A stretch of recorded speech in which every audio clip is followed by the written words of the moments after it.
warahmatullahi wabarakatuh. Rabbi shrah li sadri wa yassir li amri wa laqad bil lisani yafqahu qawli la ilaha illa anta subhanaka inni kuntu minadh dhalimin. Selamat sore. Terima kasih teman-teman media cetak elektronik yang berhadir. Terima kasih saya dan tim dan keluarga mengucapkan terima kasih atas senantiasa saudara-saudara menghadiri dan mengikuti persidangan ini. Pertama, alhamdulillah tadi ketua majelis dan anggota majelis memberi ruang buat kita untuk sidang dilakukan secara terbuka untuk umum dan boleh live. Saya berharap teman-teman besok-besok untuk mungkin agak sedikit lebih penting supaya persidangan jalan dan teman-teman bisa terang mendengar rekamannya. Nah, saudara-saudara, mungkin saya tidak perlu banyak berkata-kata, tapi kalian sudah pasti dengar penjelasan demi penjelasan, pertanyaan demi pertanyaan oleh tim hukum saya, dipimpin Pak Lecu, Pak Rihat, Saudara Rahmat, Ibu Foni, Saudara Pasra, Pak Oli, Saudara Iskandar, sampai kepada saya sendiri.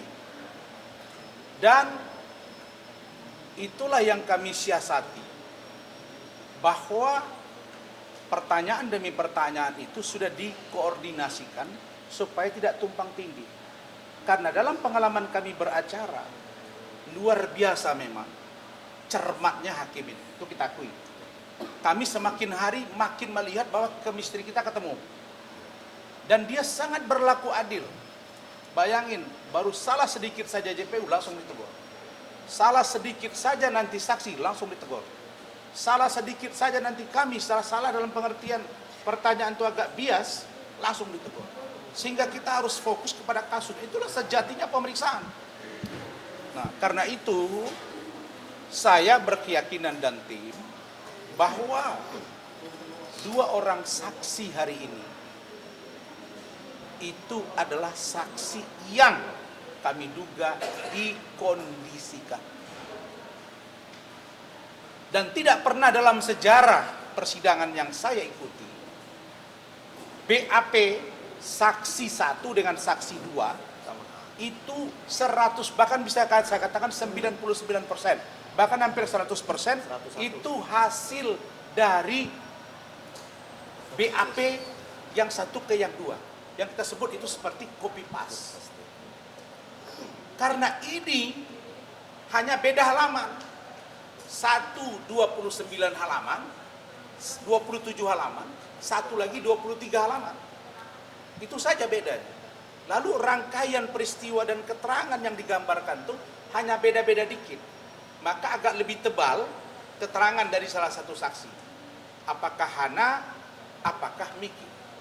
Tapi poin pentingnya adalah bahwa 2 orang ini menurut kami sudah tidak cakap kedudukannya sebagai saksi.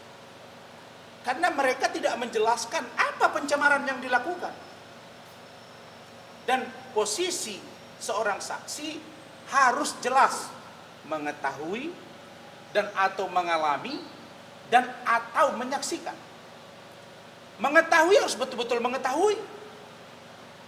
Kalau dia mengalami harus betul-betul mengalami. Kalau dia misalnya menyaksikan harus betul-betul menyaksikan. Tidak boleh mungkin. Iya saya lihat mungkin tanggal sekian. Iya mungkin saya dengar begini. Gak bisa begitu bos. Ini hitam putih. Hukum itu black and white. Tidak ada abu-abu. Jadi kalau dari saya mau mereka tadi koordinasi setelah sidang pertama Miki Yanto Halim itu babak belur dalam konteks pertanyaan di persidangan, maka mereka mencoba membangun komunikasi mungkin dengan saksi yang kedua tetap juga babak belur. Karena tim saya ini jago-jago semua, kita udah bisik-bisik ya kan. Lu nanya sana gini, sana gini. Kalian tahulah itu. Dan itulah yang kami lakukan pada Hotman Paris. Kalau sempat mungkin kalian ada di situ, bisa jadi dia pingsan. Nah, kenapa? Karena pertanyaan itu mulai disenggol oleh Rahmat dikit urusan chattingan, langsung hakim menunjukkan bahwa jangan. Jadi saya melihat posisi hakim sekarang untuk pemeriksaan saksi, ahli, fakta itu kelihatannya terbuka untuk umum. Tapi untuk nanti saya dengan Iklim Hakim mungkin akan tertutup. Jadi kawal ini agar semua proses hukum berjalan dengan baik.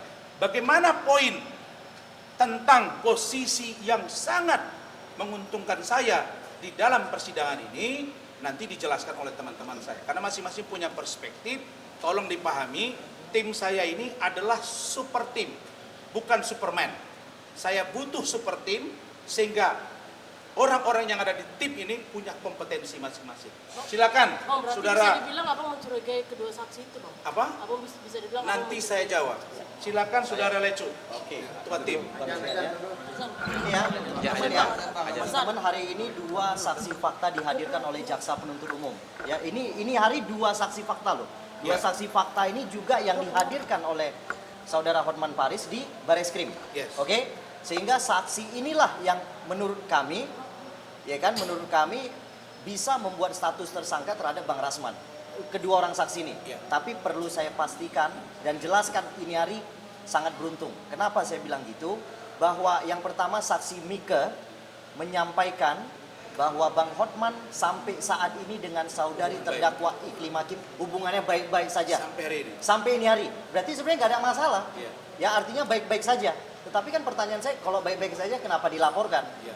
Ya kan? Nah, berarti ada niat tertentu. Ya, jelas hubungan HPH dengan terdakwa Iklim Hakim sangat baik-baik saja berdasarkan keterangan daripada si Mikian. Miki Yanto, ya. Yang kedua, saksi kedua, dia menjelaskan bahwa kerugian yang dialami itu kerugian kantor, bukan kerugian dari HPH, ya, secara personal. Jadi sementara laporan ini adalah laporan secara personal. Jadi tidak ada kerugian terhadap personal, yang ada kerugian terhadap kantornya Bang Hotman. Itu jelas, tolong kalian kawal sampai ujung putusan. Kita lihat nanti, oke? Terima kasih. Cukup Silakan, dari saya, Bang Bung Rian. Rihan. Itu poin penting tuh. Ya, baik, terima kasih. Silakan saya Riyatul Barat selaku tim kuasa hukum daripada Dr. Ran. Memang kalau kita tadi sama-sama melihat persidangan sangat seru dan pikir juga rekan-rekan melihat di mana kita sebagai penasihat hukum dari Dr. Ran benar-benar menghujani pertanyaan-pertanyaan yang sangat keras dan tajam yang di mana 2 saksi fakta yang jadi KJPU saat ini sangat kewalahan. Sangat-sangat kewalahan untuk menghadapi pertanyaan kita. Dan cuma poinnya bukanlah karena kewalahan, tapi poinnya adalah sangat banyak keterangan-keterangan yang mereka berikan di dalam BAP. Ternyata kita ungkap fakta-fakta dalam persidangan tidak sesuai. Salah satu contoh yang paling sangat menguntungkan saat persidangan hari ini untuk klien kami sebagai Dr. Ran adalah di mana kita mengungkap dalam fakta persidangan bahwa yang ada dikatakan yang mengatakan germo, yang dikatakan pencemaran nama baik itu adalah germo dan lain-lain, jelas diakui oleh saksi Meki maupun itu Hana yang menyatakan adalah Ibu Neti, bukan Dr. Ran, itu jelas, ya kan? Satu lagi poin yang sangat telak adalah untuk salah satu unsur di dalam pencemaran nama baik adalah adanya unsur kerugian. Itu tadi sangat benar-benar kita kupas tuntas dan memang mereka sebenarnya sangat kewalahan menjelaskan di mana pertama baik itu Miki maupun Hana mengatakan ada unsur kerugian. Begitu kita katakan apa unsur kerugian tersebut, dikatakan ada yang ada salah satu contoh, ada yang masih mau menentang kuasa, tapi ternyata karena tidak jadi mundur. Jadi apa yang rugi? Kan tidak jadi bikin kuasa. Itu baik itu dinyatakan langsung oleh si Miki maupun si Hana. Kedua, ada lagi Hana terangkan bahwa ada yang sudah bikin kontrak, ada yang sudah bikin kuasa. Tapi kita tanya, adakah kontraknya? Tidak ada. Berarti apa ya? Kan tidak ada nilai. Itu yang jelas satu ya. Dan begitu juga tadi Miki bahwa dia tidak mengetahui, cuma dikatakan kerugian, tapi dia bilang kurang lebih sekian, tapi tidak jelas. Jadi itu nanti akan kita ramu semua di dalam pledoi kita, bahwa yang dikatakan ada kerugian itu menurut kita tidak ada kerugian di dalam perkara pencemaran nama baik ini. Jadi itu yang bisa saya sampaikan, mudah-mudahan nanti seperti apa, tapi kita tadi juga melihat juga sama-sama majelis hakim sangat netralitasnya sangat benar-benar luar biasa. Jadi dalam hal ini kita yakin media pun mencatat apa yang sudah fakta-fakta itu dalam persidangan, kita pun mencatat, kita itu akan nanti tuangkan semua di dalam pembelahan kita dari Dr. Ran. Kita berharap mudah-mudahan sudut pandang kita bersama dengan kalau memang tadi seperti fakta yang terungkap semua dalam persidangan selama ini, mudah-mudahan kita mengharapkan Dr. Ran bisa bebas dari segala tuduhan jaksa penuntut umum. Terima kasih. Itu dari saya. Bu Foni SAMH. Ya, sebetulnya sama dengan semua pendapat saya. Jadi hal yang paling menambah lagi keindahan di bulan Ramadan ini ternyata terbukalah dengan saksi dua ini bahwa kami yakin klien kami itu tidak melakukan pencemaran nama baik. Karena jelas tadi dalam persidangan kami menanyakan, tanya A jawab B, tanya B jawab lupa, tanya C apalagi. Jadi ya sudah, berarti kita paham bahwa apa yang disampaikan itu tidak sesuai dengan BAP. Sebagian banyak yang ada lupa, sebagian ada yang tidak ingat, itu yang terjadi. Jadi saya berharap dengan saksi fakta ini semakin benderang hakim bisa menilai dan hakim bisa memutus seadil-adilnya kelak sambil berjalannya proses persidangan. Itu aja dari saya, terima kasih. Siap.